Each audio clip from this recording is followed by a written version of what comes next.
if you do IVF, there's different testing of embryos that we can do. Most commonly, we do something called PGT-A testing.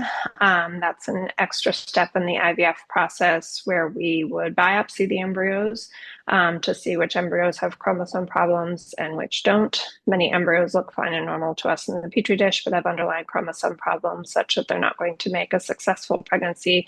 We can't tell that just by looking at the embryos, but we can tell that if we do a biopsy. So the advantage of that testing is that it screens out embryos, abnormal embryos, so that we don't spend time transferring them. That reduces the risk of miscarriage, also reduces the risk of having a child with a serious chromosome problem. So that's the most common type of testing that we do. That testing is helpful in women with PCOS because we do see some variability in egg quality in women with PCOS. That helps us to screen out those abnormal embryos so that you don't waste time transferring them if they're not going to be successful for you.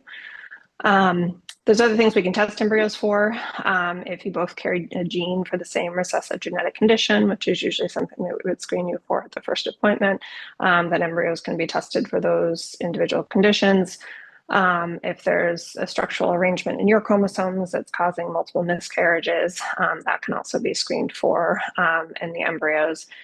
And then finally, when we're deciding on which embryo to transfer, there's a grade that we give to the embryo, and that grade is just based on the appearance of the embryo in the petri dish. So we would look at that grade to determine which embryos are best for you and which ones to transfer first.